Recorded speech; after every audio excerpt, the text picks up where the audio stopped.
Welcome in, everyone. I am, in fact, David Gow, but I regret to say that the gloss is not here.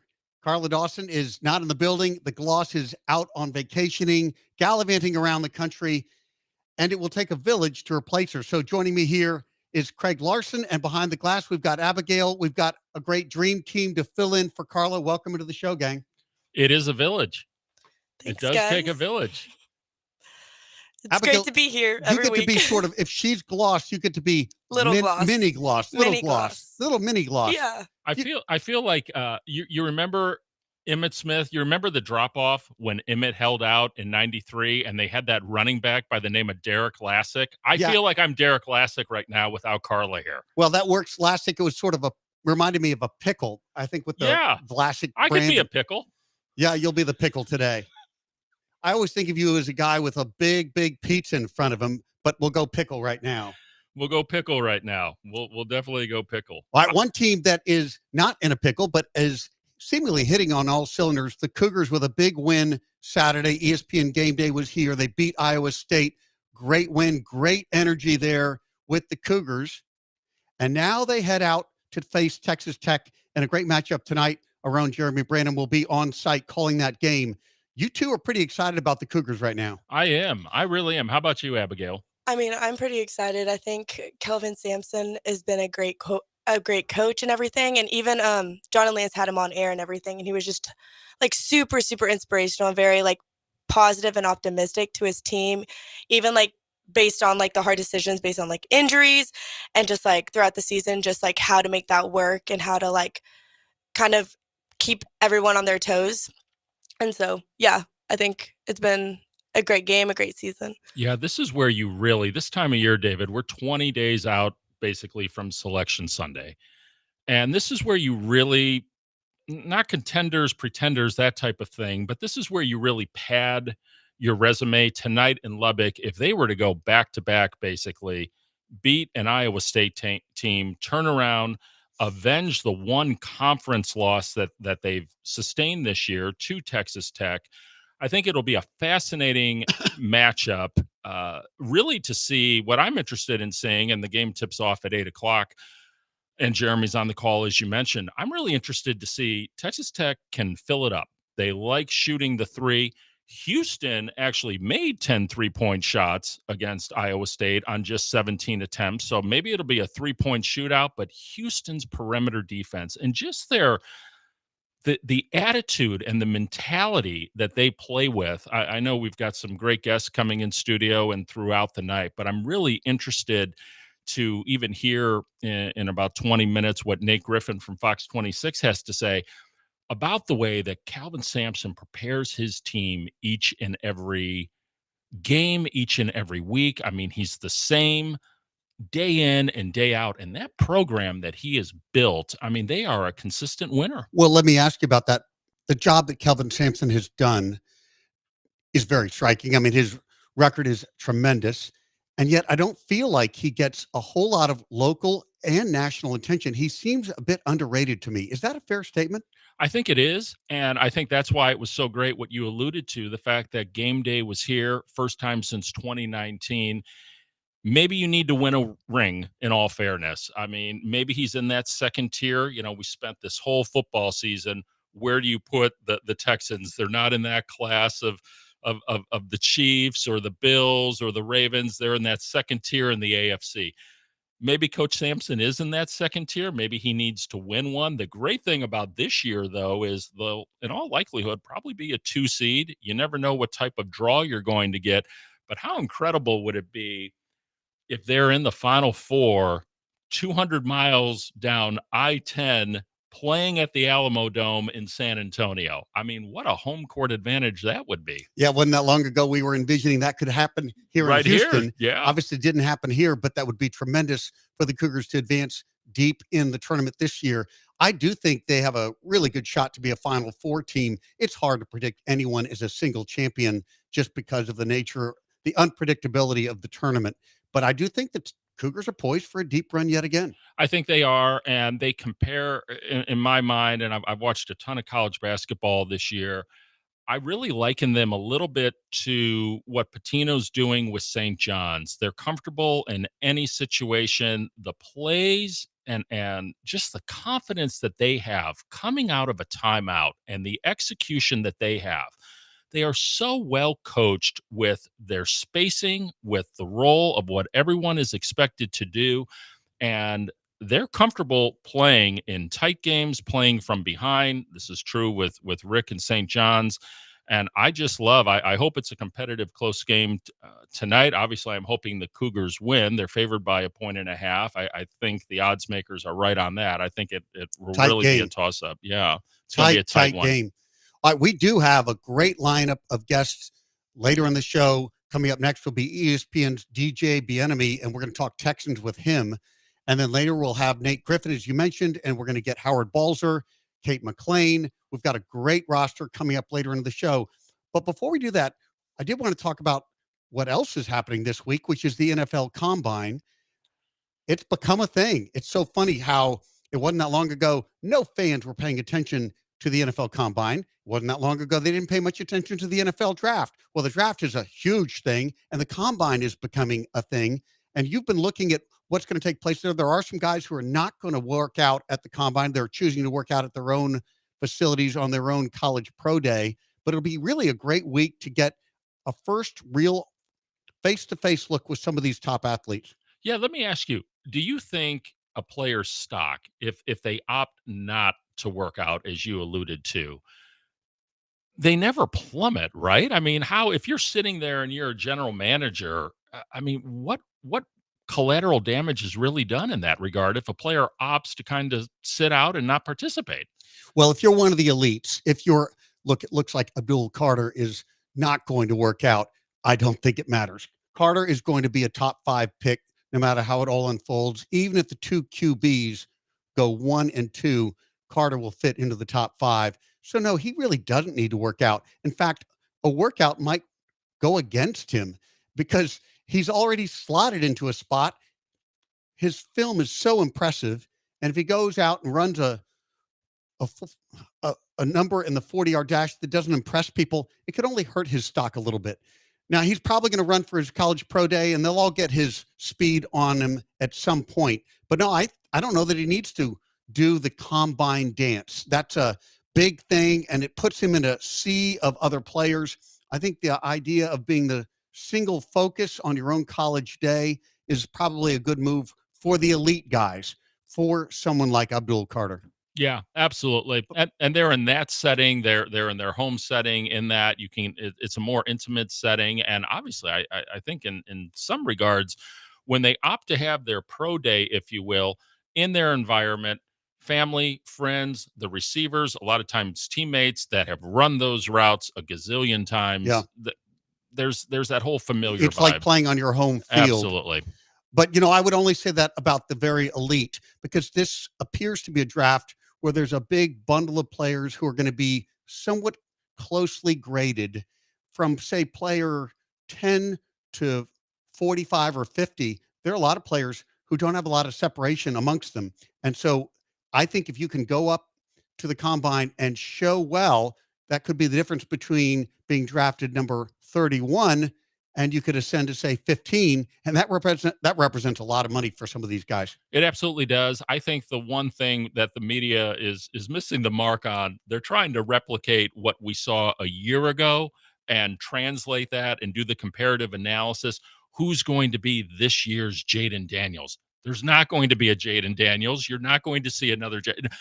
There's not a quarterback in this class that's going to enter the NFL next year and throw 25 touchdowns and take his team to the conference championship. I mean, it's just not happening.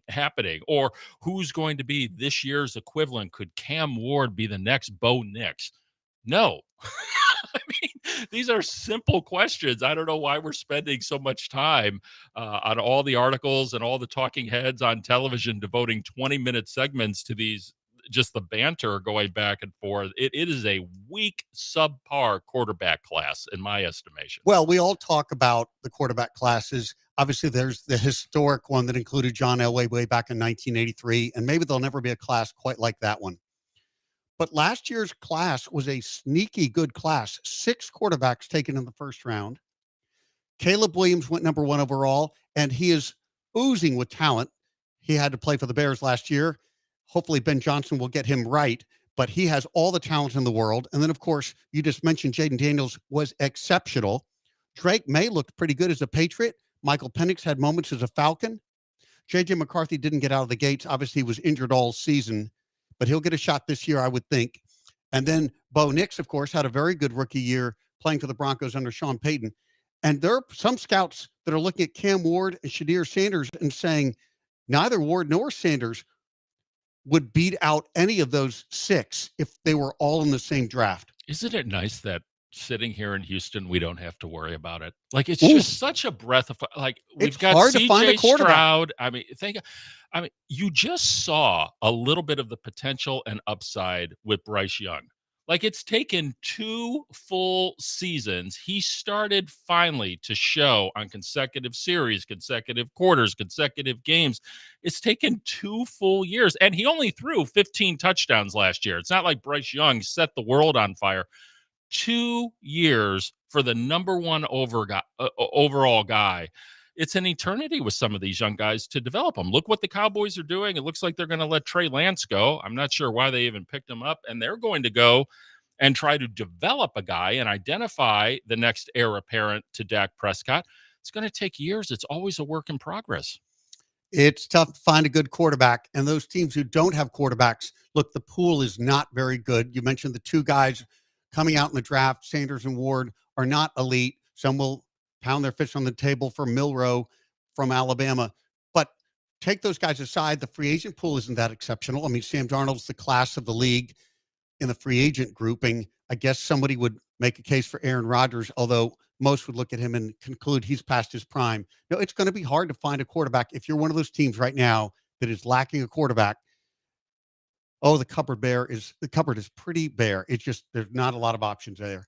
All right, we're going to take a break now, and when we come back, we're going to be joined by DJ Bieniemy, who of course covers the Texans for ESPN, and we're going to ask him what Nick Caley will bring to the table that Bobby Slowick did not bring as the offensive coordinator. What can we expect from Nick Caley in his first year as OC? That up next year with DJ Bieniemy, and you're listening to ESPN Radio 97.5 and 92.5.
You're listening to The Boss and The Gloss. on ESPN 97.5 and 92.5. Presented by Tony's. Tony's Restaurant, the city's top fine dining experience. From the Veritex Community Bank Studios, here's David Gow. And Carla Dawson.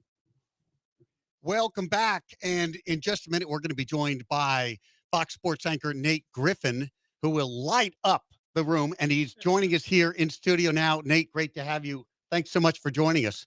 Great to have you in studio. And of course, Nate does so much covering the sports scene in Houston. We can pepper him with all kinds of questions. Really look forward to having you here, Nate, with us. It's good, really good to be here. And thank you for having me here on a great Monday afternoon. Finally, it's calmed down a little bit outside, not quite as cold. But yeah, just good to be here. Awesome. Well, let me start out with the University of Houston Cougars. They got that great win over Iowa State. It was a very impressive showing. ESPN Game Day on site. Very exciting environment there. You must have seen it. What's your state of the Cougars now? They got a big game against Texas Tech tonight. Can they keep the momentum going? They can keep the momentum going. I love the way Kelvin Sampson coaches. You know, he doesn't coach to laud his players. What he does, he coaches to inspire them. And that's what's important. You have to keep players inspired, keep them on the right track. They are winning at such a high clip. And to be able to beat ranked teams that come into town, to be able to go to Kansas and knock them off a ranked team as well on the road, that kind of tells you who and what they are. The problem is they're in a city that competes with or that has competition with Texans, Rockets, Astros. You got a lot of competition in this city. And I don't think that they get the recognition that they should get nationally nor locally. Boy, I would agree completely. I don't think Kelvin Sampson gets the recognition he gets, and certainly the Cougars are not getting a lot of love and attention right now. Now, when it gets deep into the tournament, I suppose then Houston's eyes will turn to them. But you're right. This city has other competing interests, and now the Roughnecks season is starting in a few weeks. That's so correct. You had a whole bunch of things going on. It's really an amazing time, and let's give the Cougars their due. I mean, they last reached the Final Four in 2021.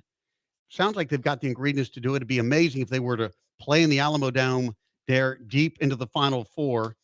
Sampson's won over 77% of his games with the Cougars. It just feels like they are poised to have a great year here deep into the playoffs. They really are. And I have to admit that I do like their roster. I think the big thing about the way the Cougars play, they play great defense. When you see the Houston Cougars on the court, you know they're going to give you 150% effort defensively. Yep. That's why they're so good. And then they can transition defense into offense. So that's how they play. I love good defense because there are going to be nights when the shots just don't fall. That's right. But there are nights where you can always bring your defense, right? That's a matter of hustle and will and effort. And the Cougars have certainly shown that. And, well, they showed in a great win over Iowa State. And we will see how they fare tonight. It is tip-off at 8 o'clock as the Cougars face Texas Tech in Waco. We've got Nate Griffin in here. He is, of course, the Fox Sports anchor locally. I'd love to ask you, let's shift gears and talk a little Astros because we're on the cusp of an Astros season. You can feel it in the air, a little spring ball coming up.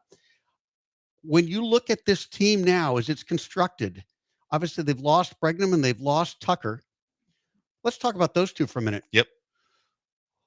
Over the course of 162 games, which one of those do you think will be the bigger miss? Ooh. Well, I'm thinking Bregman is probably going to be the bigger miss, but you got to look at the role that Tucker played with the squad. Mm-hmm. You know, he always comes up with the big hit, and you also have to look where he batted in the order. Now, you know, Bregman obviously batted top 3 in the order, so you're going to miss that bat. But at the same time, Tucker, he gave you that bat in the bottom half of the order, and that's really what you needed. So we'll see who fills that role. I'm very curious to see who is going to fill that role. You know, the Astros now have a new second baseman in Brendan Rodgers. See how he's going to actually work out. Actually won a Gold Glove back in 2022, and this is a guy who is a really, really good player. I mean, he just needs an opportunity. Third pick overall by the Colorado Rockies back in 2015. Now, what kind of a player is he going to be with the Astros? Really a good find by Dana Brown and the Astros. Love seeing that. You know, one thing about Bregman is his productivity, although he had a slow start last year, is compared to Tucker. You might argue Tucker, but Bregman as a locker room presence felt like a glue. He felt like a real leader in that clubhouse. And I wonder how they'll carry that forward without Bregman's presence. I just think he brought a lot of leadership to the team. Well, here's Altuve. This is his opportunity to Yeah. be the total voice of the squad, and he'll get some help. Jordan will be there. Alvarez will be there as well. You still have some guys on that squad who can be, the voices of the team and help in terms of leadership. Bregman is having to do the same thing in Boston. Oh, he is. You saw when he first got there, he had a little bit of pushback. Yes, he In did. terms of who was going to play third base. What did he do? Class individual. Said, no problem. I'm going to play wherever I'm asked to play, wherever I'm told to play. And so let's see if they can get around that problem in Boston. But as far as the Astros are concerned, they still have a very capable leader in Jose Altuve. They do. And, thinking about that Boston situation, Rafael Devers, who's been the third baseman there, Red Sox signed him to about a 10-year deal just a couple seasons ago. $330 million. But who's counting, right? Right. That's a big number. And so, of course, he thought, that's my position. Right. But Bregman's here. And look, that team as constructed probably is better if Devers would play DH and Bregman could play third. Bregman's a much better defensive third baseman. So they're going to have to sort that one out. Let's come back to the Astros, though.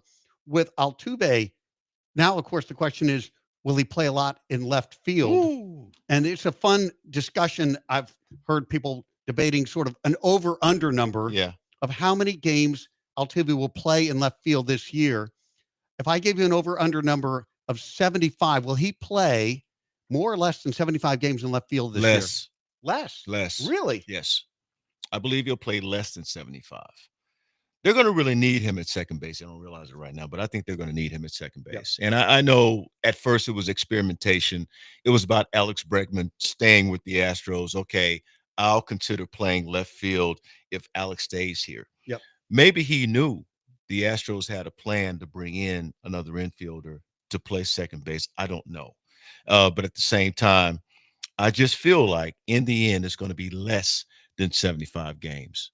I don't know what you've heard, but that's kind of the way I'm feeling now. Now, he's getting his chops out there, no question. And Yep. he's getting his opportunities to play in left field. The game was canceled today, obviously. But I think that, when you look at this team as currently constructed, less than 75. Yep. It's Nate Griffin of Fox Sports here in studio with us on The Boss and the Gloss. Okay, one of the most impactful signings, it would seem, was Christian Walker. Craig Larson calls it an underrated signing. He thinks a lot of what Walker will bring to this table. I mean, each of the last 3 seasons, he's won a Gold Glove at first base. Mhm. What does Christian Walker add to this team? What excites you about Christian Walker Good for bat. the Astros? Good bat. I think the other thing that he brings some experience. You look at Christian Walker, and the one thing that we know about him is that, he's, again, at bats 479 average in 2024. He had 251 in Mhm. 2024. You need a pretty consistent hitter at first base. Yep. Anytime you have a good first baseman, you need a good consistent hitter.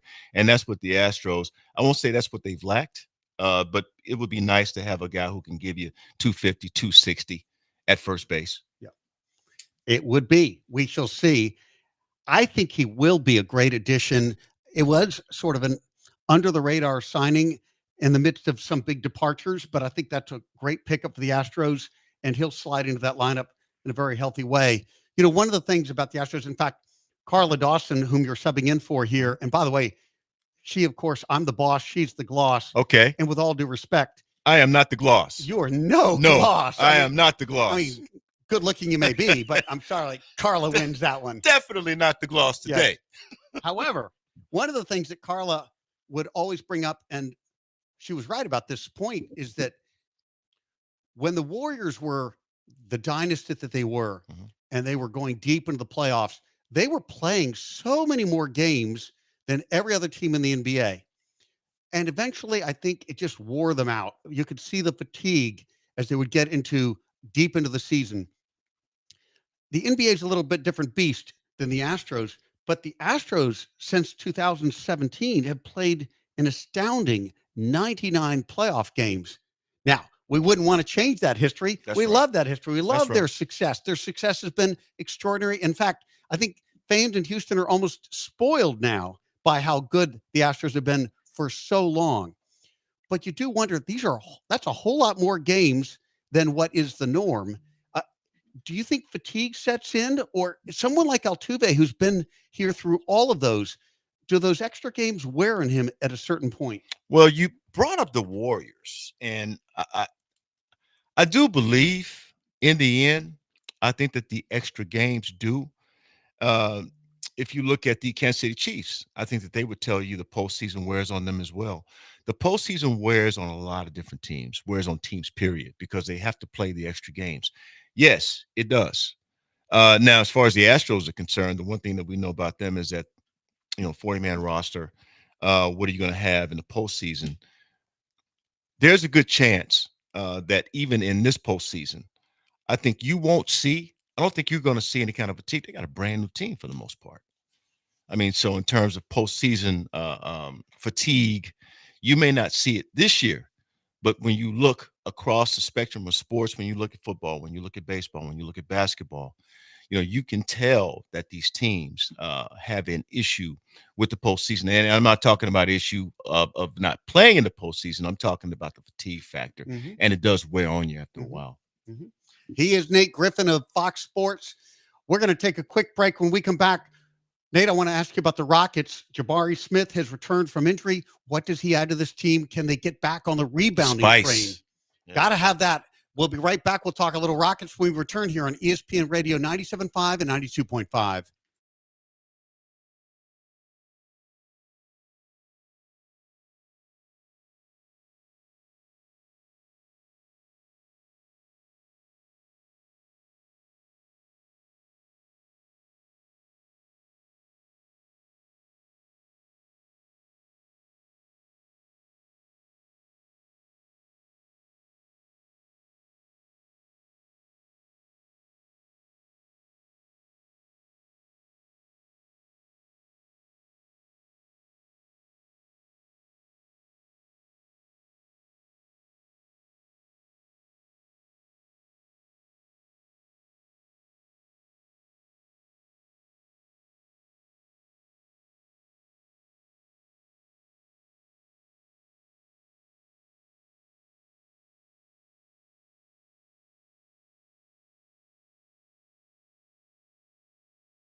You're listening to The Boss And the Gloss. on ESPN 97.5 and 92.5. Presented by Tony's Restaurant, the city's top fine dining experience. From the Veritex Community Bank Studios, here's David Gow. And Carla Dawson.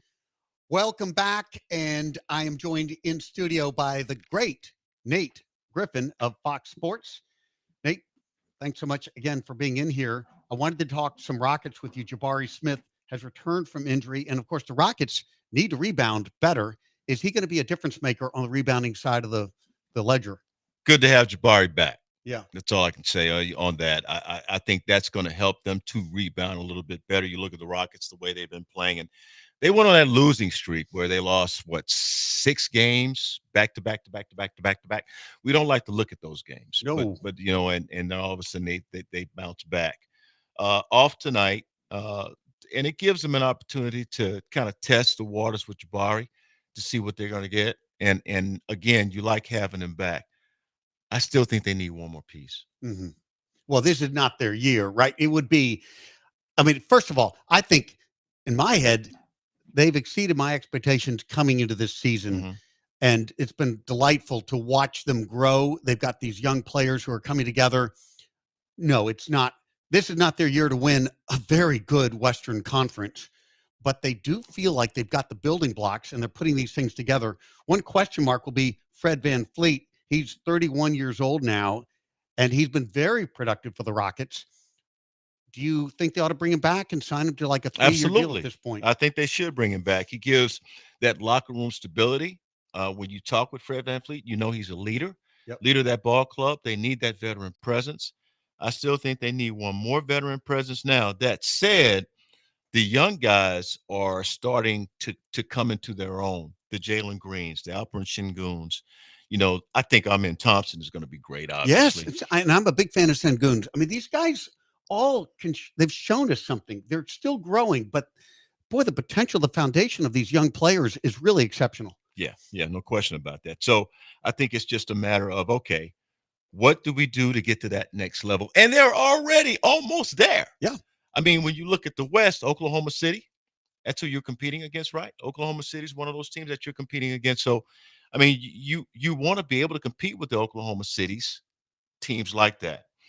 But I still think, again, you didn't ask me who I thought that one person they should bring to the team should be. I'd like to hear it.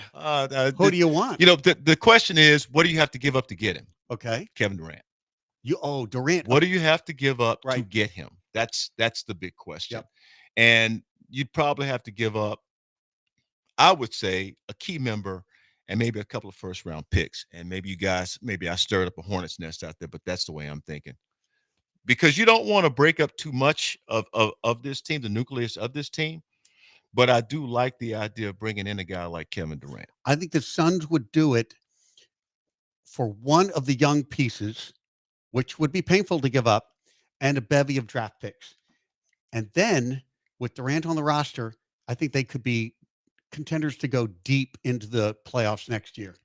Is that the model? That's the model. Mm-hmm. That's the model. I mean, if you bring a Kevin Durant to your ball club, you're looking to win it all. Mm-hmm.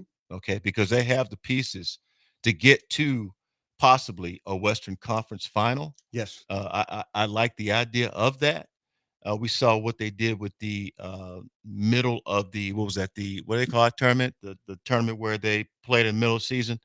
I love what they did there. And that kind of gives you an idea of what kind of team they actually are. You also have to be able to play Denver. You got to compete against Denver. So Western Conference, Oklahoma City, Denver.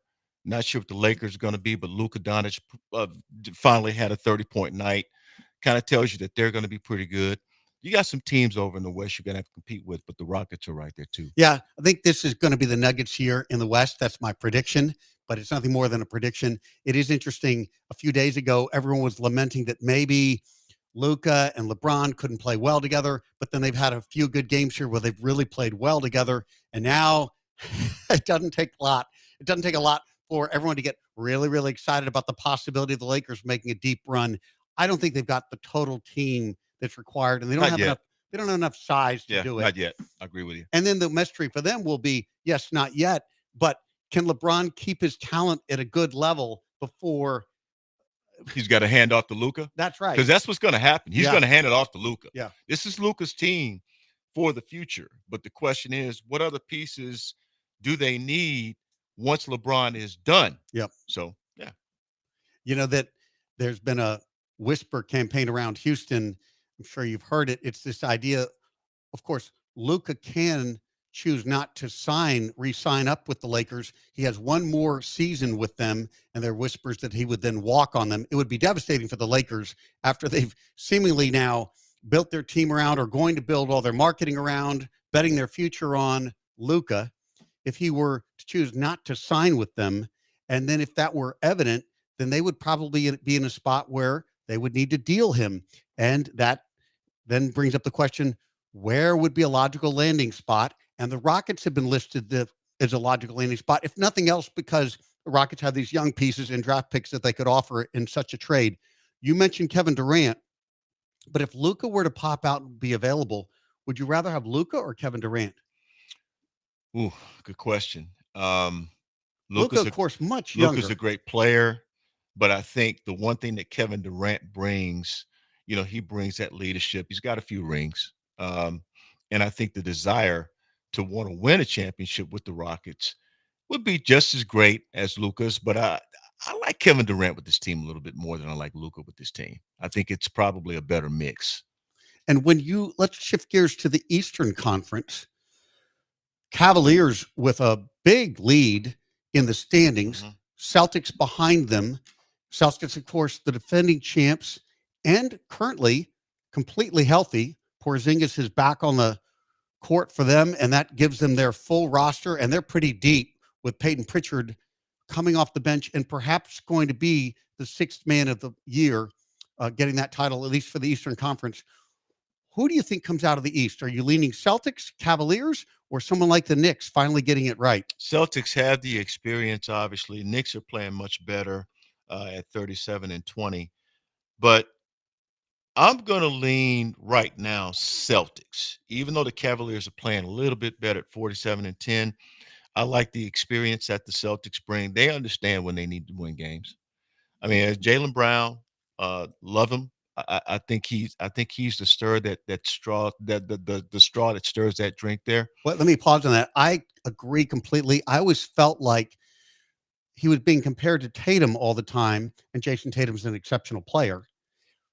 But in that comparison, he was getting overlooked a bit. Now that changed. The narrative changed a bit when he was named the Finals MVP. But Jaylen Brown brings something to the defensive side Right. that Jason Tatum doesn't. Tatum's a good defender, but Jaylen Brown, when he sets his mind to it, he'll often go to the head coach and say, listen, put me on their best offensive player, the opposition's best offensive player, and I'm going to shut him down. He brings that kind of attitude to the team. Yeah, I don't think Jason Tatum is reluctant to be a leader. I just think that Jaylen Brown is a better leader. And that's the bottom line. You see him emerge as a leader, as a scorer, as a great defender. Jason Tatum, you kind of expect him to be that guy. Yep. That's who he is. But Brown has really showed you who he is. Yep. And that is a good defender, a leader, and a guy who can score. It was interesting to watch those two, Brown and Tatum, sort of grow up together in the NBA, have some near misses. But then last season, when they brought in Drew Holiday and Porzingis, those two guys really were difference makers. Now, Porzingis was not that instrumental down the stretch in the playoffs. He was injured most of the time. But Holiday is a clutch player, great defender. And Boston, they sort of liken him to the old Dennis Johnson role, where Dennis Johnson was part of that Fab Five that included Danny Ainge and then the big three in the front court, McHale, Parrish, and Bird. And yes, Drew Holiday does feel like a Dennis Johnson presence, a leader, a defender, and a clutch performer shooting the basket. Yeah, 117 points per game is what they average, and that tells you that they can put a lot of points on the board. They love to light up the three. Yeah, they do. They really do. Now, you got to be ready for that when you face the Celtics. And then the amazing thing is we're not even talking about the Milwaukee Bucks right now. No. And coming into the season, or certainly a year ago, they would have been the favorites in the Eastern Conference. But Giannis and company haven't been able to get it going. I don't think they've been the same team since Holiday was traded away. So they've got some rebuilding to do there. In fact, it was interesting when the Mavericks were going to trade Luka. I guess they made a call to see if they could get Giannis. That would have been a deal that I think Dallas would have accepted much better. The city of Dallas, the fandom of Dallas. That would have broken the NBA, though. Yeah. Totally. I mean, those are monster great players. Right. And Giannis is more in his prime than Anthony Davis, who, of course, have been very injury prone. Not to take anything away, Anthony Davis is a very good player, but at his age and his history with injuries, he just was not worthy of a straight up for Luka, who's now just entering into his prime. Don't mean to talk about a player, but that's the reason why they call him street clothes. Well, they call him what? They call him street clothes. Yeah, Yeah, because he's in his street clothes more than he is That's in right. basketball uniform. Well, you're in your street clothes today, and you're looking am. pretty good. You're again. I assert you are no Carla Dawson. You're No, no Gloss. I'm not the gloss. but you're looking good, and I really appreciate your coming in. Absolutely. Hey, when we come Thanks back, for asking me. we're going to chat with DJ Bieniemy. He is of ESPN. He covers the Texans. We're going to ask him what the Texans should do with the number 25 overall pick in the draft. That up next, DJ Bieniemy. You're listening to ESPN Radio 97.5 and 92.5.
You're listening to The Boss And the Gloss. on ESPN 97.5 and 92.5. Presented by Tony's Restaurant, the city's top fine dining experience. From the Veritex Community Bank Studios, here's David Gow. And Carla Dawson.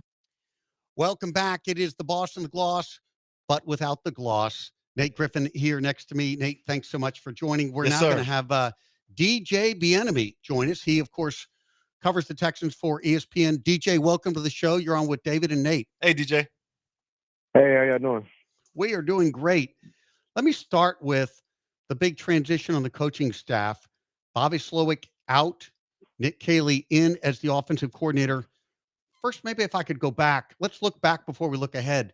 Bobby Slowick, after CJ's rookie season, he was heralded as one of the great offensive minds in the league.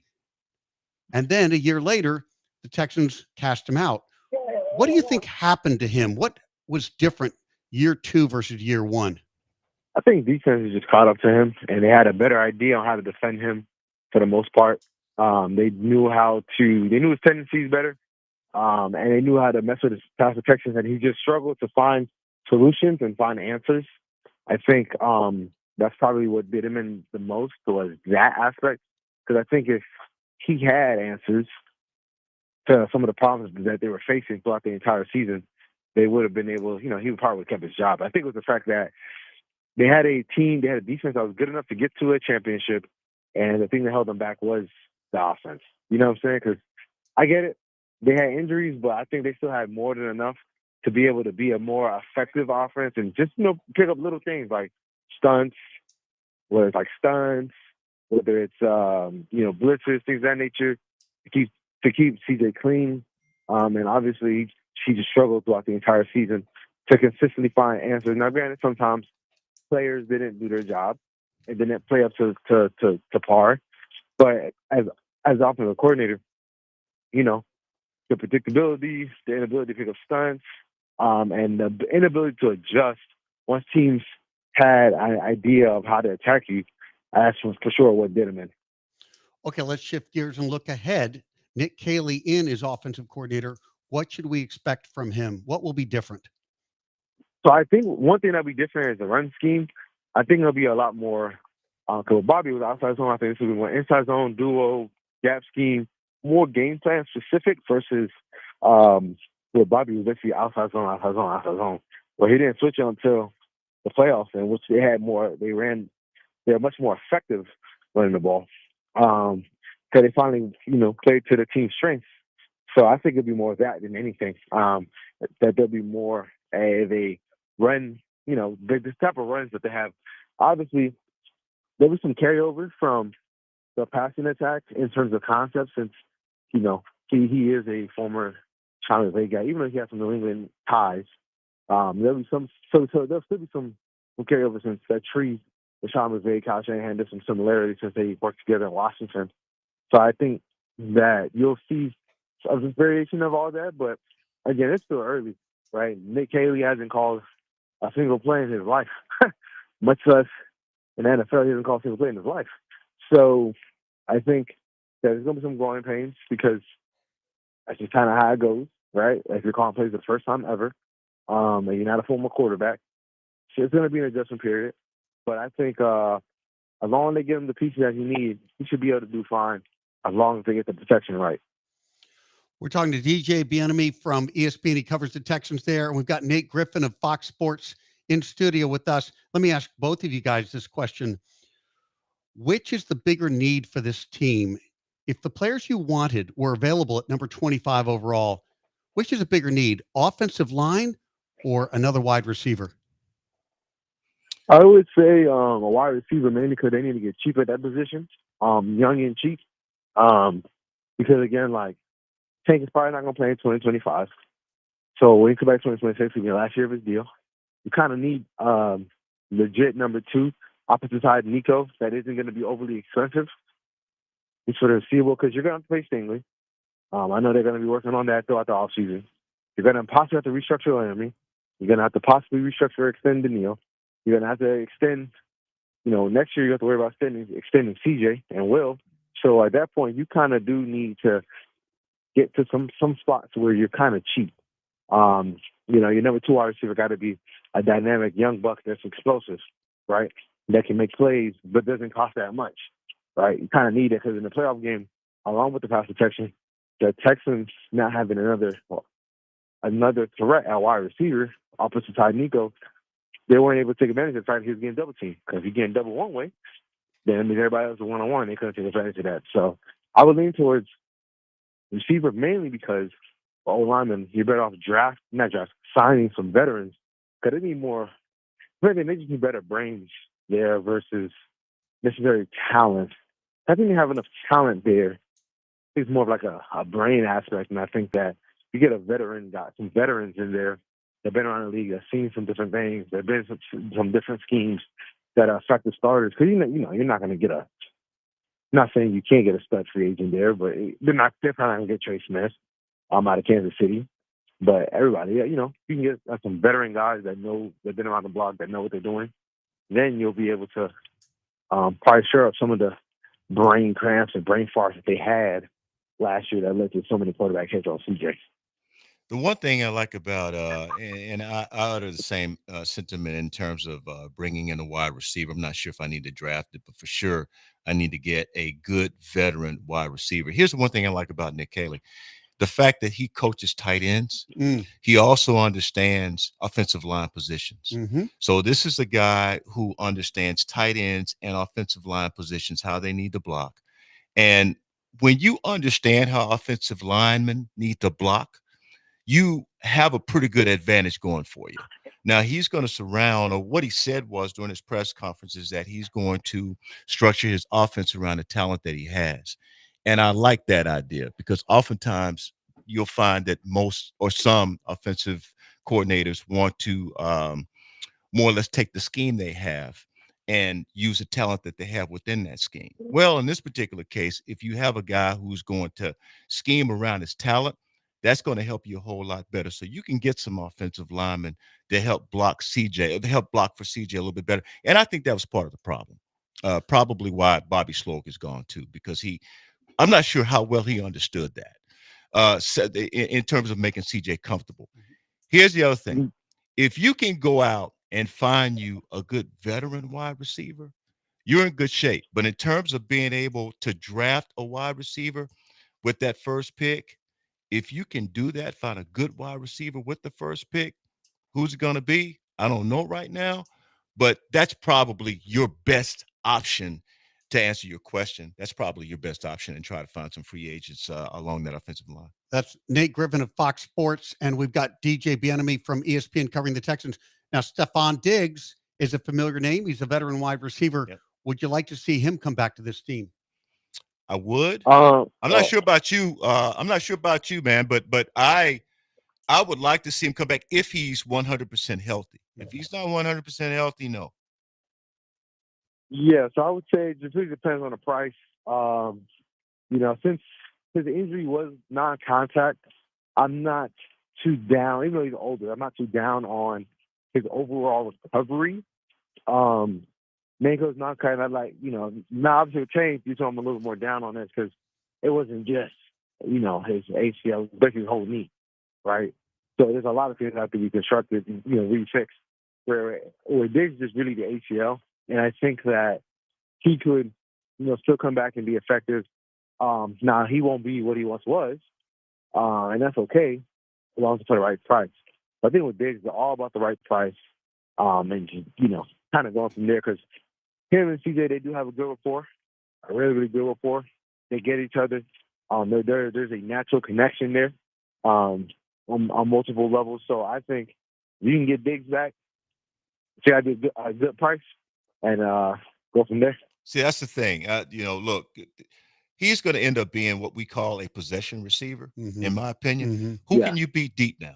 He's not that guy who's going to beat defensive backs deep. Not at this stage of his And career.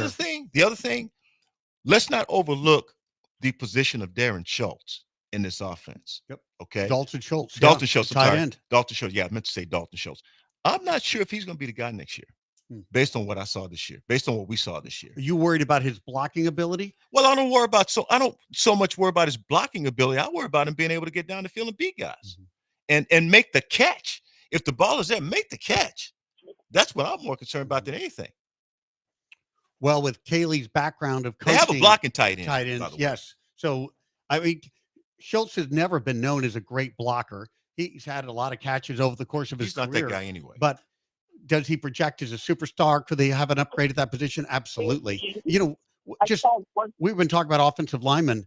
It bothers the heck out of me that they have invested a lot of draft capital in that offensive line. When you think about Tunsil and Green and some of these guys, it's not as if they've ignored the position. They just haven't gotten great productivity out of the guys on that roster.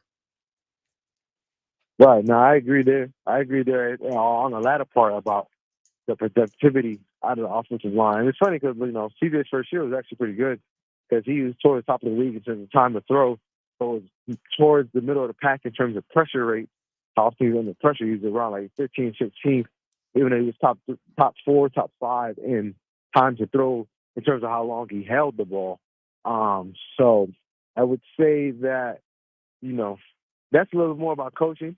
Obviously, they elevated Cole Popovich, who was on the staff last year.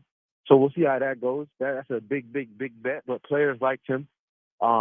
Where with Chris Schuster, players did not care too much for Chris Schuster, in all honesty. So we'll see how that goes in terms of that. Because I feel like with O-line play, a lot of it comes down to coaching, not necessarily overall talent. DJ Bienemy, you can read him on ESPN.com. He covers the Texans there. And then Nate Griffin of Fox Sports. Thank you both for joining us. Really Yes, sir. appreciate the time. Absolutely. No problem. Thank you for having Thanks me. for having me. All right, we'll be right back. We're going to be joined by Howard Balzer, who is an NFL Hall of Fame voter. He, of course, covers the Cardinals, and we will ask him about all things NFL, including what he thinks of the quarterbacks coming out in this draft. It'll be Howard Balzer up next year on ESPN Radio 97.5 and 92.5.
Welcome in. It is the Boss and the Gloss, and joining us now is Howard Balzer, Hall of Fame voter in the NFL. He covers the Cardinals for CardsWire. Howard, welcome to the show. Hey, great to be with you guys again. Hope all's going well. Well, things are going as well as they can in the absence of Carla Dawson. I'm even surprised that you chose to join the call without Carla here, but she is sitting this one out, and it's just going to be you and I for the next 15 minutes. Oh my goodness, I didn't realize that. I don't know if I had known that, maybe I would have now. That That's no, the problem. I know, and she always loves your voice. Whenever you come on, she gets a little flush and red and enjoys just listening to those dulcet sounds of Howard Balzer. I'm always happy to hear that, but always fine and glad being with you also. Well, let's chat a little NFL. One of the most surprising stories to me that is being covered incessantly right now is that Matthew Stafford is on the trading block. And I would have thought that the Rams felt pretty good about him, needed him. If they trade him, I don't know if they have a replacement. Maybe they go out and find Sam Darnold out on the market. But are you surprised that Matt Stafford is available and that the Rams are looking to trade him now? I am a bit surprised at that, and I think that how interested they are, I guess, will depend on if they receive what they feel is a good enough offer for him. But for what they did back several years ago to acquire him, and he helps obviously leads them to a Super Bowl with a lot of other reasons, certainly. But now it's come down to whatever it is. Maybe he sees the organization going in a different direction. I'm not sure what it is. Obviously, the Rams at some point have to look at who their next quarterback is going to be. But like you said, who knows who that might be if in fact he does move on. And certainly contract is a little bit about a big part of it. As a big contract, I think they don't want to get into the game of pushing, doing an extension or something like that and pushing more money into the future, which could create some salary cap issues for them. So there's a lot of different, I think, levels with this, David, in terms of why it's happening. But I also think that they wanted to look at it, see what interest there is from him.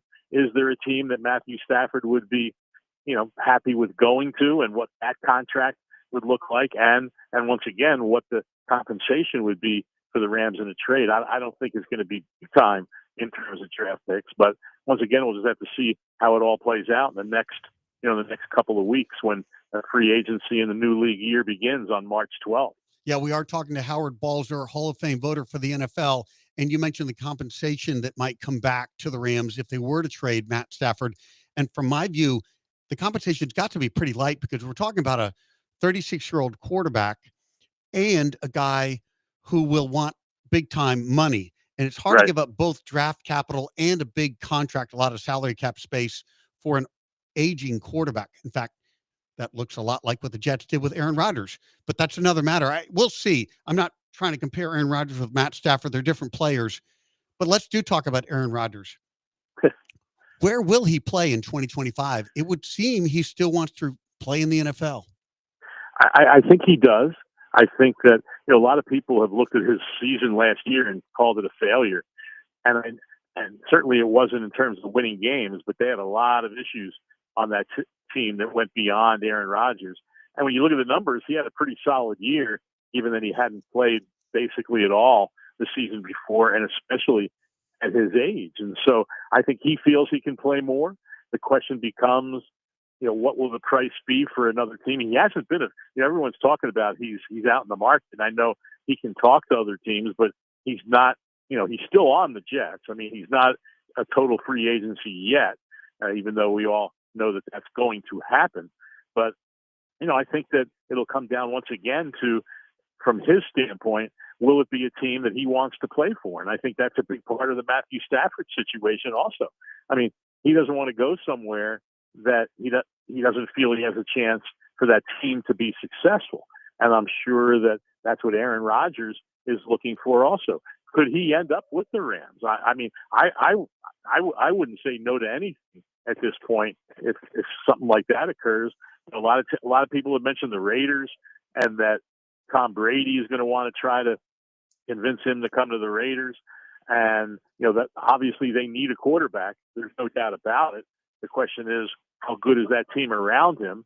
But certainly I'm sure Aaron Rodgers would think that he could be successful there. So I think that there will be some teams interested, but like we said with Stafford, the cost of doing business in terms of what the contract will look like will also be a factor. And for any team, David, that would bring him in, Aaron Rodgers, and even Stafford for that matter, it's basically a stopgap because they know they're not going to play that much longer. And so that in a few years, you're probably going to be looking for a quarterback once again if you go down that road with either one of those veterans.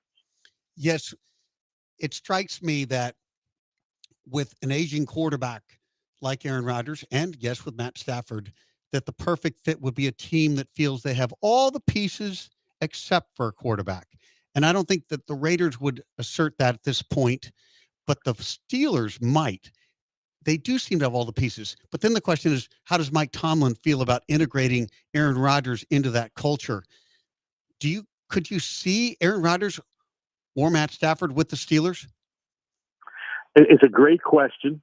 And I think that for Aaron Rodgers, I think to go to an iconic franchise like that, I mean, obviously he has this, reputation of being hard to deal with and all that. And obviously he's his own guy in terms of his media appearances and the Pat McAfee show and all that. Yeah. But all indications are that within the building, there hasn't been an issue with Aaron Rodgers. And I think that if he would have the opportunity to go somewhere like Pittsburgh with Mike Tomlin, that he would say, hey, I'll just, whatever you want me to do, I'll do, because, I want to be a part of this. So if in fact that's a team that he could be comfortable with, I think that they could bridge that.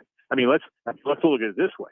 I mean, look at all the bad stuff that was said about Russell Wilson prior to him ending up with the Steelers. Yep. And he had the finish to the season wasn't great, but there weren't issues with him. They did win games. They were in the postseason. And so I don't see why they couldn't bridge that gap if in fact that was a place that Aaron Rodgers wanted to be, and the Steelers would feel, hey, this could be a guy that maybe gets us over that hump this year, even though Russell Wilson wasn't able to do that. We're talking with Howard Balzer. I want to ask you about Sam Darnold, another big name. He will presumably become a free agent here very shortly on March 10th. Where do you think he lands?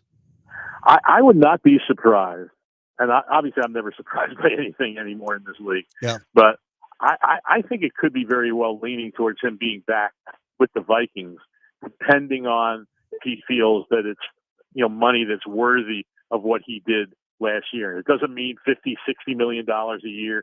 I don't think there's going to be any team that would pay him that. But I think even though it didn't end well in the last two games, he put some pretty good football on tape for that team last year. And the Vikings I would think the Vikings have to look at this and say, hey, we're a winning team right now. Do we know what it's going to look like if it's J.J. McCarthy, especially coming off a torn ACL and a guy who hasn't played an NFL game yet? So I think from that standpoint, it could be that the Vikings will just look at this and say, it probably wouldn't be a long-term deal, maybe 2-3 years, and that maybe there'd be an out after 1 year, depending on what happens next season. I would not be shocked at all if that happened, because I think the one thing that Sam Darnold, he doesn't want to go to be stuck in the same, roller coaster that he was in for the beginning of his career, being with bad teams. So, there could be some teams that obviously need a quarterback, whether it's the Raiders, whether it's this team, whatever team we want to name.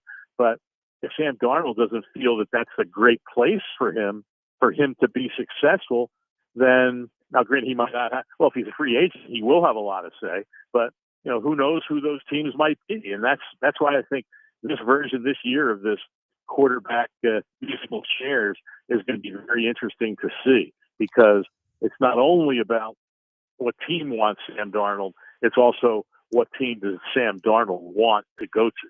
Yes. Carla, my co-host here, the Gloss, big Raiders fan.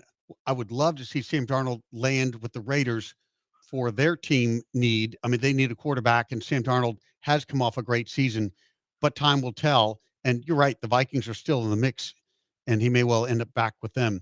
Okay, let me ask you this, Howard. We've got the NFL Combine about to get underway. How impactful is it in teams' evaluations? And if you were a scout going to the NFL Combine this week, whom would you most want to see firsthand in your scouting process? Well, that's a great question, because I think there's a lot of guys that I want to see up close and personal, whether they work out or not. A lot of it is about, the big thing that teams always say, David, what they get the most out of the combine isn't the workouts, isn't throwing, isn't running, isn't all those things. It's meeting the guys, interviewing them, and of course the medicals, which is always very important. So that's a big part of it. But I think also that, they, like I said, they want to see, these guys, what kind of athletic numbers do they put out on the field? Even though that's not the be all and end all, it is a part of the evaluation. And I think this year, with the number of edge rushers there are, I think there's going to be a lot of guys taken in the first round or two of edge rushers. We know how important they are as teams. There's some very good interior defensive linemen. We saw how important that can be, obviously, with teams, even though a lot of times they don't put up great numbers. I mean, heck, we saw in the Super Bowl with all the yelling about, oh, Josh Sweat had these sacks, and this guy did this, and this guy did that. a big part of what happened in that game, aside from the fact that the Chiefs had issues on their offensive line, is that they were double teaming and at times triple teaming Jalen Carter to make sure that his inside presence didn't wreck the game. Well, what it did was it created opportunities for some of those other guys beside him with the way they chose to go about it. And so I think seeing those guys up close too, in terms of what's their motor, how do they attack the drills and things like that? Because that's often a question with defensive linemen is, how many snaps can they go for? How many are they good for? And then a lot of them play in rotation. That's just the way it is in the NFL. But those are guys I think that a lot of these scouts and GMs and personnel guys want to see up close. We're talking with Howard Balzer. Howard, I want to ask you about this year's rookie class. It's so interesting because I've been reading that the 6 quarterbacks taken in the first round of last year would be better than the 2 who are likely to go number 1 and 2 this year, Cam Ward and Shadir Sanders. But there were 6 quarterbacks last year in the first round, maybe only 2 this time. Is it fair to say if these 2 guys, Ward and Sanders, are not as good as the 6 that were taken last year, or maybe even the first 3 or 4 taken last year, that it would be a big reach for someone to take them 1 and 2 this year? Has the position gotten so important that the position matters more than the overall talent and what somebody brings to the table? There's no doubt that that's the case, and the quarterbacks get pushed up. And so, but still along those lines is that, there were some questions about Drake May going into the draft last year. I mean, Jaden Daniels was certainly, I'm not going to say a one-year wonder at LSU, but that one season certainly moved him up everybody's list. And then he went out and fulfilled the expectations. And so I think that I don't think there's that much of a difference when you look at Ward and you look at Sanders. If we just pick those 2, that maybe they're not in the class of a Caleb Williams or Jaden Daniels, but I would think they wouldn't be that far off from a Drake May or a J.J. McCarthy or Bo Nix or Michael Penix Jr. I think they all have the ability. Both those guys have the ability to certainly be as good as those guys. And so it might not play out as obviously going 1-2 in this year's draft, but I would be very surprised if those guys, go very deep into the first round. And when I say deep, I'm saying, beyond 5 to 10. Yeah. And so I think both those guys have a real opportunity to still be very good pros, even if some are saying that they're not quite at the level of some of those guys last season. Yes, I would agree on that point, in that when people say, oh, they're not as good as those guys last year, the science is inexact. And every year we miss on these quarterbacks. So to make that blunt of a statement sort of neglects the nuances and the history of people missing on quarterbacks. So it'll be fun to watch. Hey, this has been Howard Balzer joining us. He's a Hall of Fame voter for the NFL. He covers the Cardinals for Cards Wire, and you can hear him on Sirius XM. Howard, thank you so much for joining us. Really appreciate the time. Always my pleasure, David. Take care. Have a good one. All right, when we come back, if you like champagne and you like good food, stick around. We're going to learn a little bit about that up next here on ESPN Radio 97.5 and 92.5.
You're listening to The Boss and the Gloss. on ESPN 97.5 and 92.5. Presented by Tony's. Tony's Restaurant, the city's top fine dining experience. From the Veritex Community Bank Studios, here's David Gow. And Carla Dawson.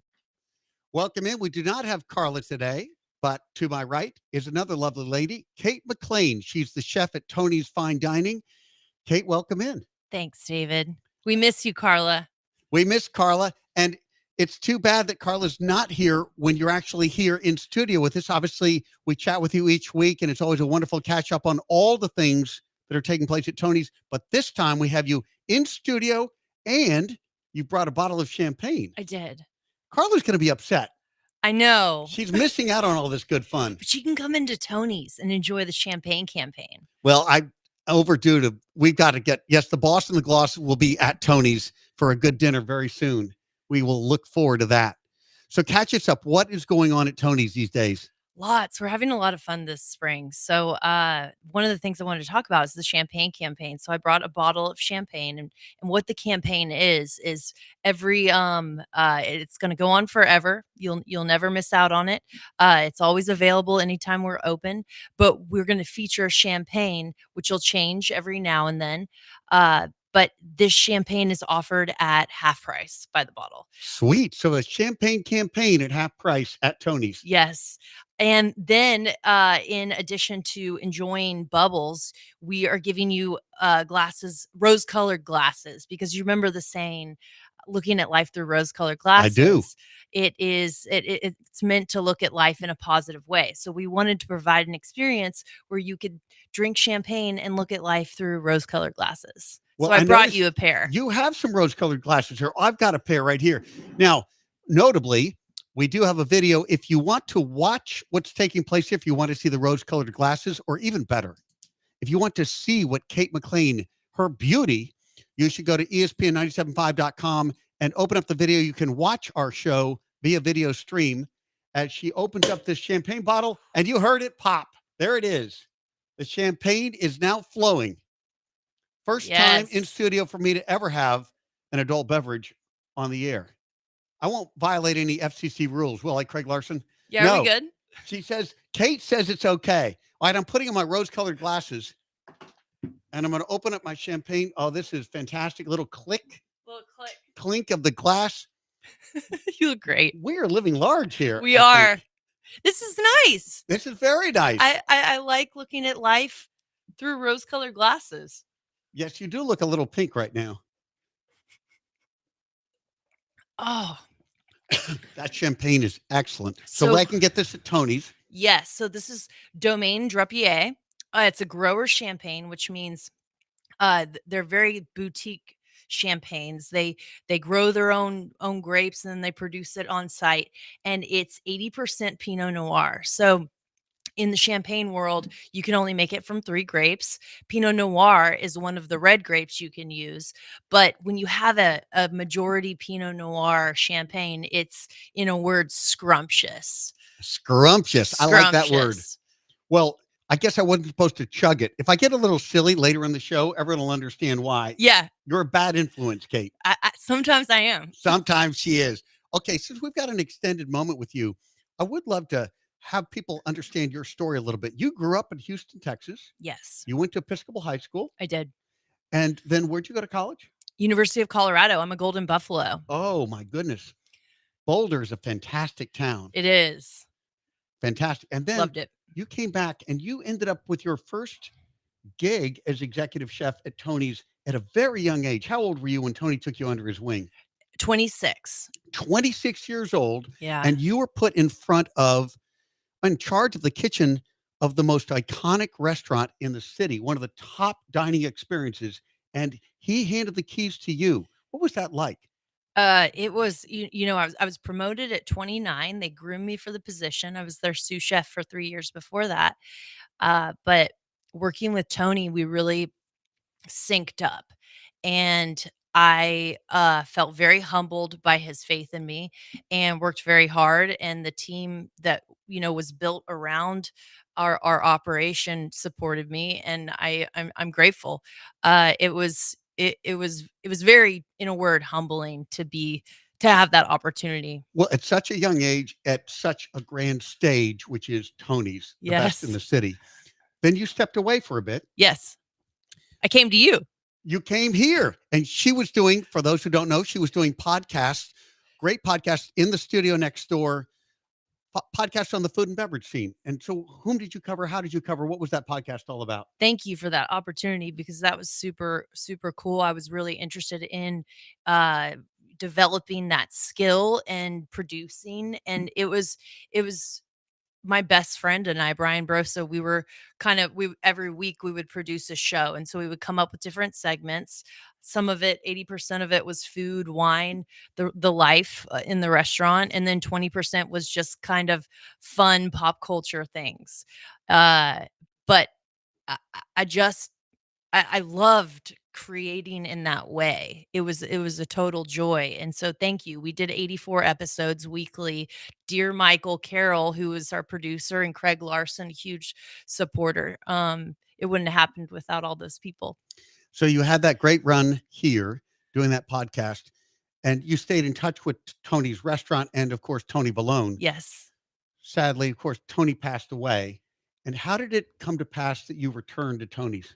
So I wasn't cooking for a while. I was bartending and writing. I'm a writer. And so I was able to like develop that skill during that time, but I wasn't cooking. There was a little bit of a disconnect. I couldn't really get back into the kitchen. And then Tony passed, and we had a great friendship after I left. And after he passed, I, went through this period where it just started coming back. Like I just felt like cooking again. So I jumped in the kitchen here and there. And then Alba Huerta of Julep called me one day, and I saw her calling on the phone, and I thought, whatever she's about to ask me to do, I'm going to say yes. Mhm. And she said, "Hey, will you come? We're redoing our cocktail menu. Can you redo the food for the bar?" And it was fun bar bites in a southern tent. And so I in 10 days we got the food completely switched over to match her outstanding cocktails, and she has since gone to win James Beard Award Mm. for the best bar. She's incredible to work with and an incredible bartender, and she mentors a great team.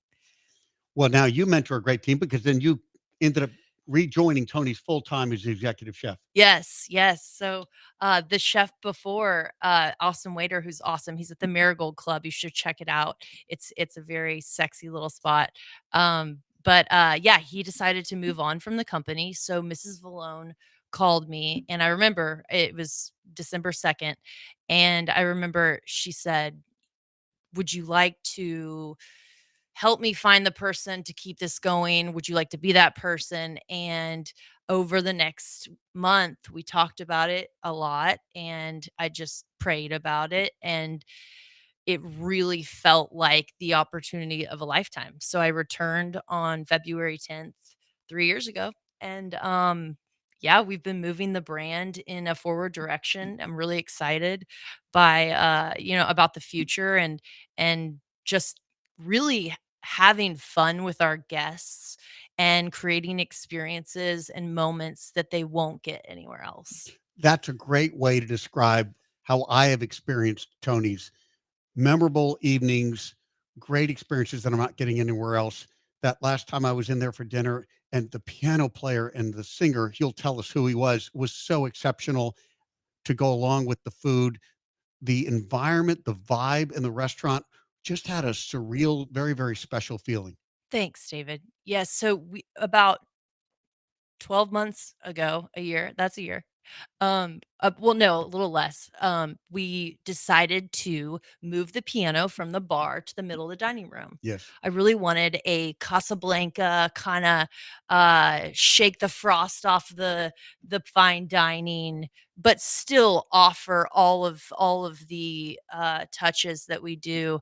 But create that like vibe that Tony's was so famous for. I mean, all of those stories that come from the 80s Mhm. when people were partying and this and that. And there's so many golden moments that people would hearken on. They'd tell me, I remember this time, I remember this time. And so I really wanted to recapture that. And one of the ways is to bring a little bit of live music into the dining room. So right now we have Miguel de la Barca on Fridays, Saturdays. We have live music on Wednesday and Thursdays too. Tiana Hall will be starting with us on Thursdays and starting in March. And I'm really excited. Louis Carrington Jr., who's always been with us, he is, oh man, his Barry White. There's none other.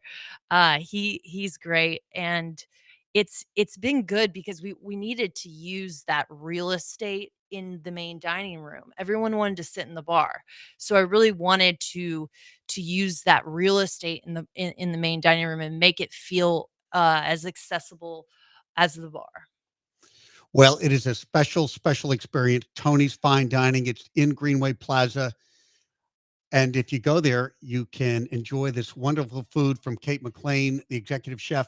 And now a champagne campaign, champagne half off Yes. at Tony's. Really special treat. Thank you. This weekend also, in an effort to have some fun, we're throwing a disco cowboy themed weekend, and we have a DJ both nights. We'll have a best dressed table winner award, which they'll get a number of things, but we have some fun food in store for people and music. And yeah, the first weekend of the cook-off is typically slow for a fine dining restaurant. So we're gonna turn it into a party and we're gonna have a blast. A disco cowboy party this Yeah. Saturday night. This Friday and Saturday. Friday and Saturday night Yeah. at Tony's. All right, be sure to turn out.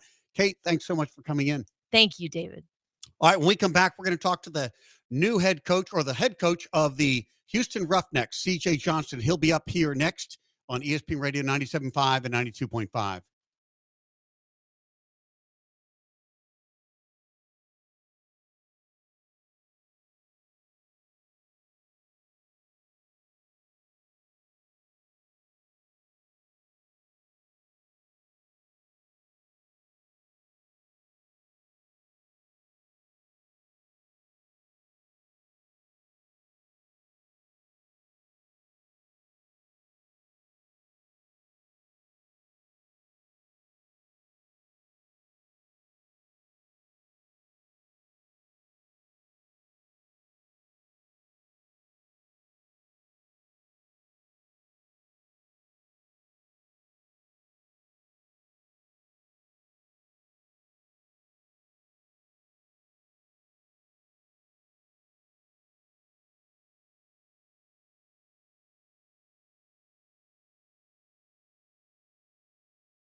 You're listening to The Boss And the Gloss. on ESPN 97.5 and 92.5. Presented by Tony's. Tony's Restaurant, the city's top fine dining experience. From the Veritex Community Bank Studios, here's David Gow. And Carla Dawson. Welcome back. And we're lamenting that Carla Dawson is not here. I'm David Gow, trying to hold court here while she is gallivanting around the country having some big vacation moment. But I am delighted to tell you that we are joined now by CJ Johnson, head coach of the Houston Roughnecks. CJ, welcome to the show. Great to have you on. How are you, David? I'm enjoying your show. Good. Well, we're going to turn you into a regular listener. Let's do it. Let's do it, man. Let's do it. Well, how excited are you? You've got a kickoff coming up on March 28th. Yeah, you know what? It's very exciting. I love spring football. Football is a year-round sport, and man, there's no better place to play it at the Rig, TDCU Garden, TDCU Stadium. It's just a win-win for all of us. And tell me about your team now. How do you think it's coming together? You guys are obviously practicing, getting ready for this opener. How is the team looking to you? Very excited about it. You know, we have 3 quarterbacks. Nolan Henderson is one, played a little bit last year. We got him in the end. Jalen McClendon, he's outstanding, been around, and I'm very excited about Anthony Brown. We just signed him right straight from the Baltimore Ravens. So it'll be a great quarterback competition. Very excited. You know, always the star of everybody's attraction is the quarterback. And man, we just love our 3 guys. We're talking to CJ Johnson, Houston Roughnecks head coach. Now, you just brought back, I saw tight end Josh Peterson is back, and he's played a big role in your offense. What are you envisioning for him this season? You know what, Josh, 2 years ago, he was one of our featured players when we were the USFL team. But now he's finally got an opportunity to come back and play again. He played at the Jacksonville Jaguars the last couple of seasons, and man, he's one of our featured players. We plan to get him the ball as much as we can. He's a star in the making for this league. A few weeks ago, we got a chance to visit with Tom Cable. Of course, your offensive line coach, right? And we talked to him. Yeah, well, he's our run game coordinator. Coordinator. Thank you. Yeah, it was great to visit with him about his philosophy and what he's looking for in linemen to open up those holes. Now, you have a long relationship with him, right? Or what does he bring to the club? Look, Tom is a phenomenal coach. He has head coaching experience in the NFL. He was a great player. We played together. Actually, we were roommates back when we both had hair. Now both of us are bald. But he is just a wealth of experience. You know, he's one of the guys that on our staff that I lean on. It's just a pleasure to have him. He's excited about this upcoming season. CJ Johnson, Houston Roughnecks head coach, is joining us here on ESPN Radio. So this is a 10-game season that you've got, 10 regular season games. And it just strikes me, you don't have a lot of margin for error. You got to win most of those games. What does that mean? Did you feel the pressure with just a short season of 10 games? You know what? It's really exciting because once you put the pads on and you start practicing, it really goes fast. The one thing I would say about it is, man, we got some Roughneck fans that are just exciting. We have a great 5-game season, 5 home game season. You know, we start off with St. Louis on March 28th, first Friday of the season, and then we play Birmingham, Memphis, and Michigan, and end it with D.C. I think all 5 games, man, we should just sell it out. And this is an exciting season for us. Look, we're one of the few teams that beat Birmingham twice. Birmingham, that's a really good football team. They're the Kings of the Spring, but we love playing them, and I think that's going to be all exciting games. Well, let's talk about Birmingham. I mean, they're the champions and expected to win again. What makes them so tough? What do they have on their roster? I think they got an outstanding football coach, Skip Holtz. I think he's been around. He understands spring ball. They got the quarterback back, Magoo, who was the MVP a couple years ago, was with the Jets the last couple of seasons. They got guys like the who rushed the passer, Taco Charleston. He's former Dallas Cowboy. So there's a lot of guys that are in this league that are former NFL players, and Birmingham does a phenomenal job hitting as many as they can. So one of the fun things about your league is one of your owners, Dwayne "The Rock" Johnson. Have you spent any time with him? And he's an icon. Do you have any good rock stories for our audience? So I got one for you. So I worked at the University of Miami years ago. The Rock was actually a player. I was at San Diego State. I played against him, and we went down to Miami, and we had this little freshman running back named Marshall Faulk. And man, Marshall ran over. We didn't win the game, but ran through him, and that was one of the funniest things about when I see him. I said, "You remember that guy? You remember that guy, Marshall Faulk, who's a Hall of Famer now?" Oh yeah. But man, The Rock was a good player for the Hurricanes. he and Mario Cristobal, who's also a good friend of mine, who's not a head coach of the Miami Hurricanes, they really locked horns a lot when they were at the University of Miami back when they were both players. Good stuff. Well, so you've got your season opener March 28th, TDECU Stadium. This is CJ Johnson, Houston Roughnecks. They're starting in a few weeks. CJ, we wish you all the best of luck, and we hope to have you back on and we can talk a little more football. Thank you. Just ask them. Look, the tickets, our single game tickets go on sale on Thursday. Go to theusfl.com. Get your single game tickets and come support us, and let's fill this ring. That's a good plan. You heard it there from CJ. CJ, thanks so much for joining us. Thank you.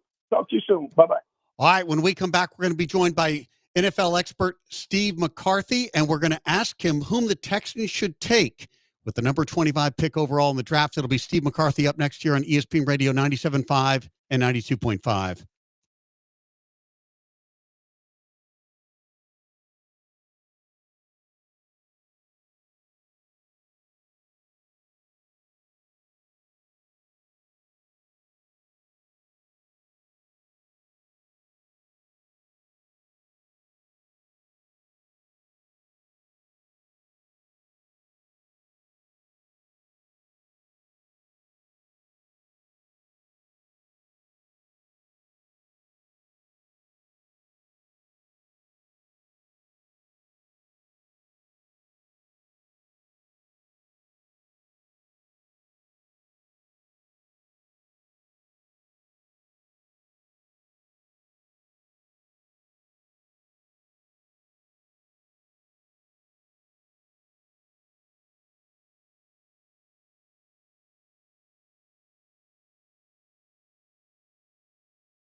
You're listening to The Boss and the Gloss. on ESPN 97.5 and 92.5. Presented by Tony's. Tony's Restaurant, the city's top fine dining experience. From the Veritex Community Bank Studios, here's David Gow. And Carla Dawson. Welcome in. It is, in fact, David Gow. No Carla Dawson today, but I am now joined by Steve McCarthy, NFL draft expert. Steve, welcome to the show. Great to have you. Hey, David, thanks so much. It's great to be with you. So I wanted to start with the Texans. And let me ask you, what do you think their biggest needs are coming to this draft? What would you like to see the Texans address the most? Oh, gosh. What I really want them to address is the interior offensive line, number one. I guess in order, I would say guard center, then wide receiver, then defensive tackle, then safety. Okay, that's helpful. We got Steve McCarthy, NFL draft expert, joining us here. You started with interior offensive line, and then you went to wide receiver. They do have the number 25 overall pick. By the way, it's funny to see them so late in the draft, but this is where we hope they will be every year now. But at number 25, are there players at those positions whom you think the Texans should be really looking at closely this week at the Combine? I do. And David, there's the ones that you would love to fall to them for offensive guard, for example. Would love to see Tyler Booker from Alabama, Yep. or Membo from Missouri fall to 25. I'd be just thrilled.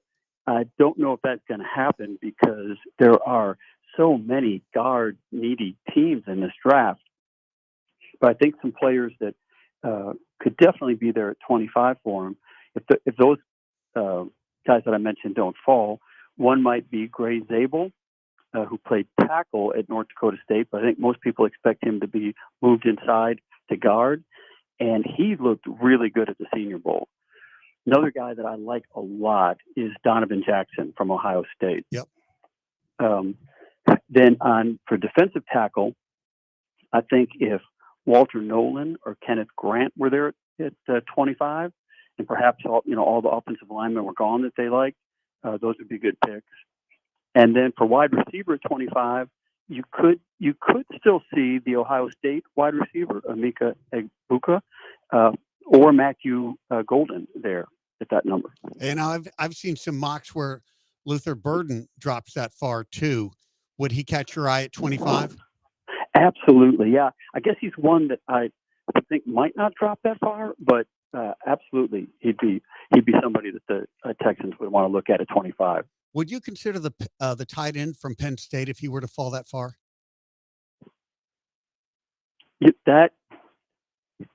Warren was to fall, I would compare that with that year when CeeDee Lamb kind of inexplicably fell to the Cowboys, and that wasn't their most pressing need, but they couldn't pass him up. Yeah, it strikes me. That's right. Yeah. The Texans don't have a desperate need there, not the way they do in the interior offensive line, as you mentioned.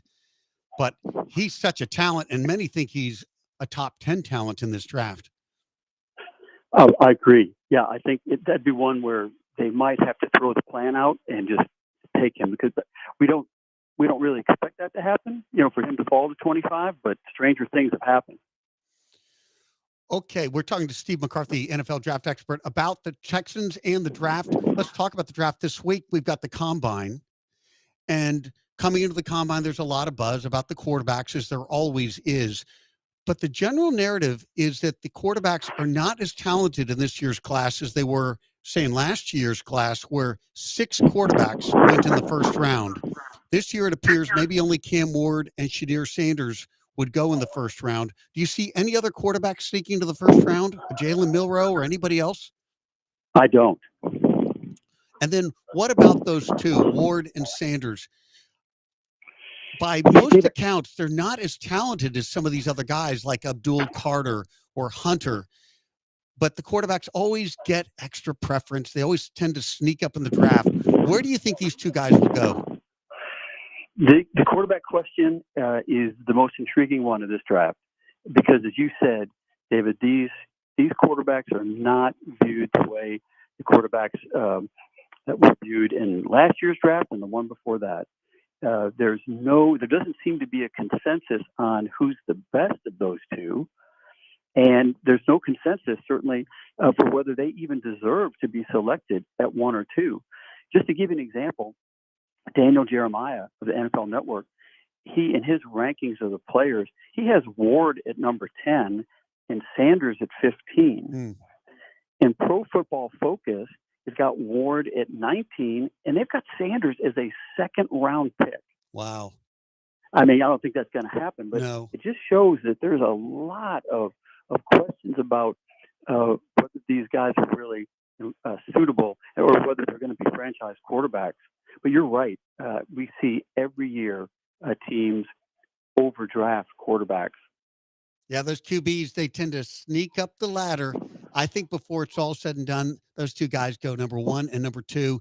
Maybe a product of trades, because maybe the Titans choose not to go that direction, but they'll trade down. It will be fun to watch. This is one of the things that makes the draft so exciting. Okay, with the NFL Combine coming this week,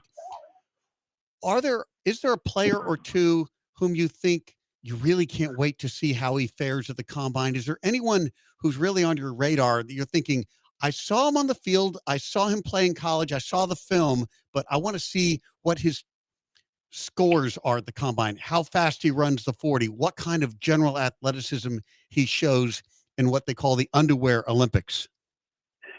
I'll say, David, first, as a Texans fan, I guess I'm most excited to see if the Combine reveals a lot of depth at our positions of need that we talked about earlier. Yep. I really hope that the offensive linemen, the wide receivers, the defensive tackles really show up for the Combine and look great, so that we feel like we can get one of those players at our positions of need in the 2nd, 3rd, 4th round. I think so, and along those lines, I think to see Gray Zabel again, to see how he does. I don't anticipate, that our first round picks, the ones that are kind of projected in the first round, I don't think there'll be any shocks there. I think people are going to do great. There's always some of the players that just are just so athletic. The defensive end from A&M, for example, a lot of people think that he is going to put on a show. That guy is just so physically talented. His production wasn't really that great at A&M, but a lot of people expect him to really put on a show at the Combine. It's always fun to see these guys and their general athleticism. Now, running backs have fallen out of favor. They've been devalued over the last few years, certainly in the draft, maybe in the league generally.